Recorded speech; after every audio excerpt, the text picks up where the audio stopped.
Hey, my name is Violet Price. I just wrapped day 8 of shooting. It has been a long and ragged day. It is 4 in the morning. I started at 7. Although we did wrap a couple hours ago, I had a diabetic attack and I sort of was dealing with that, which makes me nervous because tomorrow I'm improvising, and sometimes after I have a diabetic attack, I am a little hungover the next day, and I don't want to be hungover for my big scene. I think I'll be fine, but I am getting the nerves now that I'm performing. Directing is easy because you just call action and say cut, and the actors do most of the hard work at this point in the process.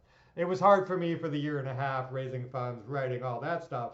But for me now, I'm just basically watching my movie come true. Except for tomorrow, when for some reason I didn't even write myself a scene. I just planned to improvise the entire thing, and it felt pretty gangster all along. But like now that it's like 12 hours from shooting, I'm like having a little anxiety over it, believe it or not, going into my film debut having no preparation whatsoever.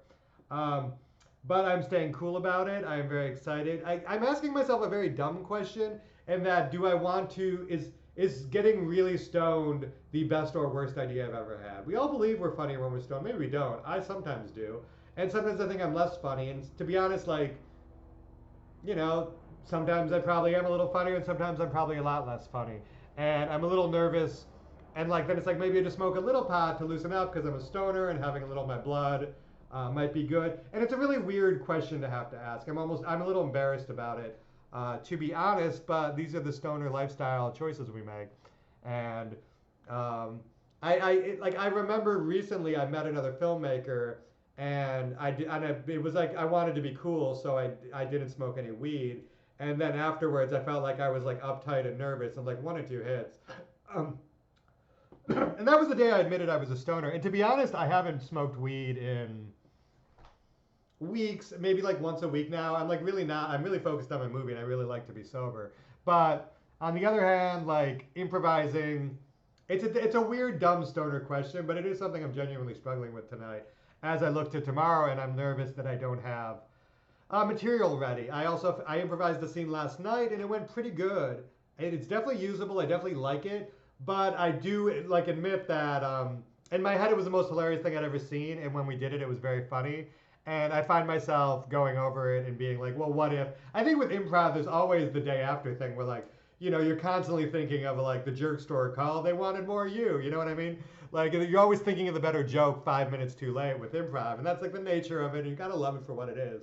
But at the same time, because I'm spending so much time redirecting, as you do sometimes with movies, it's very easy to redirect your movie when you can't sleep that night, or for weeks after, depending on how it went. But I've done a really good job that I've got everything I wanted so far, so I'm not suffering from the redirecting syndrome.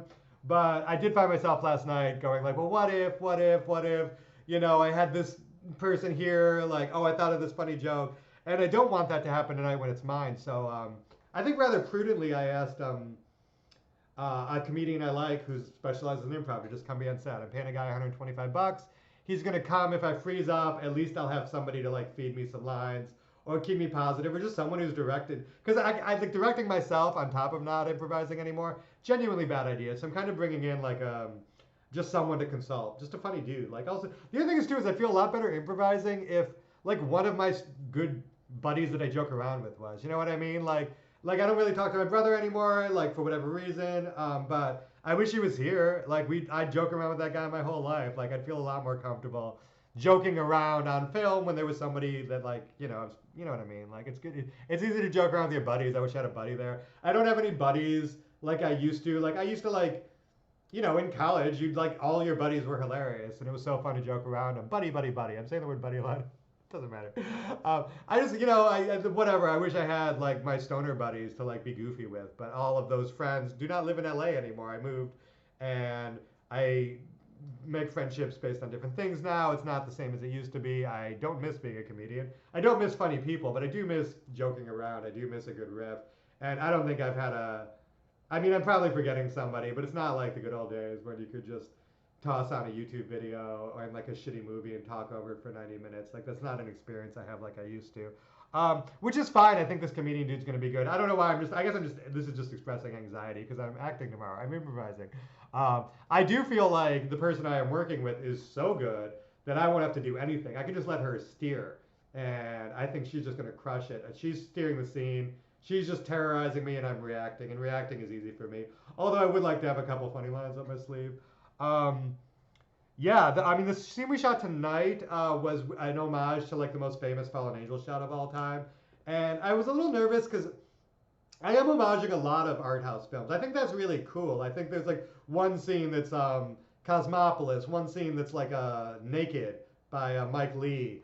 There's one scene that's like a particular Fallen Angels. It's like an unknown scene. But this is the only place in the movie I think maybe. Arguably, there's one other scene. That's like a full blown like the poster of Fallen Angels. We just did it. We just went for it. It's the motorcycle scene, and I'm really proud of what we did. The other thing is too is I feel like I'm doing a lot. I'm start using that as a starting place, but like I'm, having like I'm doing things with gender and like I'm doing things with recontextualization. I think what I'm doing is very original, and I think it's very cool to like start with a remake and have and like flip it around and like use it as a way to have a conversation. I've always thought movies were a conversation. A lot of my scenes um, are reactions to lines from movies that stuck in my head that would have been like funny comebacks or like something I disagree with that I like in one line someone quotes Anne Frank and somebody else like disagrees with them and like it flies by and you might not even catch the quote, but like it's like something I've thought about a lot because I'm like my wife is Jewish and she's one of those wonderful Jewish women who like we have every single Holocaust book and I've read a lot of them lately. I've been sort of just sort of into that mode as you do sometimes. And I've been thinking a lot about like different like Primo Levi especially I think has like a very different perspective and like the way the different books about the Holocaust have different perspectives. Like I just think that I can have a very like interesting comment that can be done very tastefully, of course, and that like confronts like a deeper issue. And like maybe that's a more intense example. There is one scene that like is a line from Ghost Dog that I like flip into like a funny one liner. That's like also got a commentary to it. But anyway, like I really do feel like film at its best is a conversation. I think if you start from scratch in a vacuum, you're going to write the most basic movie ever. Whereas we all have such media vocabularies. I do. I find myself someone who has a media vocabulary. I think most people do. We're all addicted to the internet. I think using that media vocabulary to like be playful and have fun and like be part of a movement and be part of the film world and have your movie be part of movies and not like try to be like obsessively this thing that like exists in a vacuum.